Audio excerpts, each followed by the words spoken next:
Hello and welcome to this edition of the Native News Update on Thursday, September 3rd. I'm your host for today's program, Kimberly Acosta. Many of the stories you hear here today can be found at our websites, IndianCountryNews.com or IndianCountryTV.com. And here's the news for the day from the Associated Press and other Native news sources. The FBI is trying to find the person who posted online advertisements saying he had 2-century-old Maine Indian scalps that he wanted to sell to white people. The FBI executed a search warrant last month at Yahoo Inc. for information related to 2 email addresses linked to the Craigslist postings, according to a document filed in the U.S. District Court in Portland. It's illegal to traffic in Native American remains. Kurt Francis, chief of the Penobscot Indian Nation, had reported the ads to the state and federal officials and said he had reason to believe they were real. The seller offered 6 scalps and related artifacts from a private family collection said to have been obtained by bounty hunters in the 1700s. Back then, bounties were offered for Penobscot Indians or for their scalps, Francis said.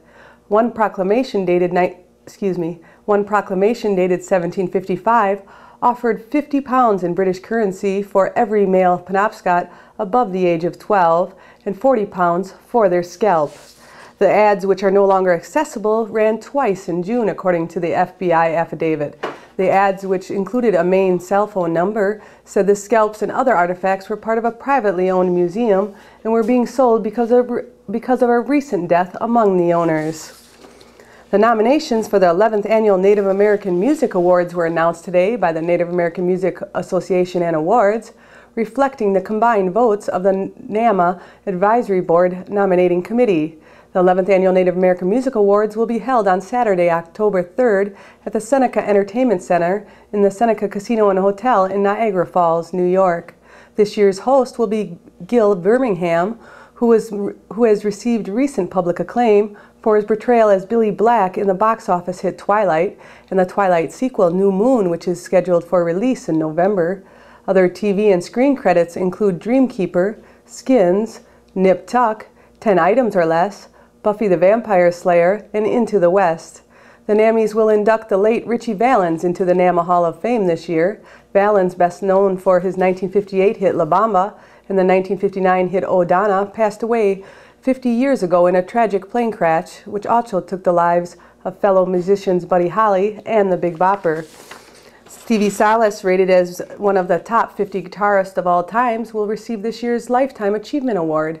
Salas has recorded, toured with, written, produced, and directed many great industry people, including Mick Jagger, Rod Stewart, George Clinton, and Justin Timberlake. Salas's most current endeavor is being the host and executive producer of the 1-hour live comedy music TV program, Arbor Live.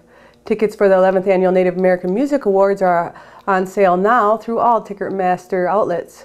The nominations for all 30 music categories can be found online, and public voting to determine the winners of each category has now commenced and is open to the general public. Anyone interested in voting can visit the awards website at nativeamericanmusicawards.com. Less than 2 weeks after the State Department gave the go-ahead for a major new pipeline to carry Alberta oil sands crude into the United States, a network of environmental and Native American groups filed a lawsuit to stop it. The lawsuit, filed today in the United States District Court in San Francisco, accuses President Obama's administration of significantly accelerating the importation of dirty oil from Alberta. This seems to be a step backwards, said Sarah Burt, a lawyer for Earth Justice, a group that brought on the suit. She also stated that the new pipeline infrastructure would lock in American consumption of bitumen for another 50 years, though the administration has pushed to promote clean energy and reduce greenhouse gas emissions. The project, Alberta Clipper, from the pipeline giant Enbridge, which is an $8 billion project, will inflict short and long-term damage to forests, wetlands, and water bodies in the path of the pipeline, the group stated. News of the suit comes on the same day that the construction crew broke ground on the first leg of the Clipper project near Duluth, Minnesota. The Trickster Gallery in Schaumburg, Illinois is showing a new exhibit, which opened on August 1st and runs through October 31st.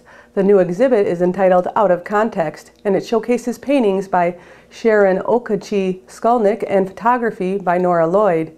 For many generations, the definition of a Native American art was often narrow and based on perspectives from the broader non-Native population on their ideas of what constitutes traditional art. Contemporary Native artists continue to challenge the preconceptions by investigating ways to create art by incorporating personal histories and thinking outside the box. And that is just what both Skulnick and Lloyd has done in the out of context exhibit. Sharon Skulnick, who is Fort Still Apache, explores new territory with her bold and colorful images. For this exhibit, she builds on framework of the natural world and elements to produce exciting, vibrant views of animals, environment, and forces of nature. Photographer Nora Lloyd, an Ojibwe from Le Coudray, takes a more autobiographical approach to this exhibit by assembling seemingly straightforward scenes that elicit a sense of something doesn't fit here. From the Paris street performers to Navajo weavers to cemetery still life black and white prints, it becomes clear each situation can be viewed from multiple perspectives.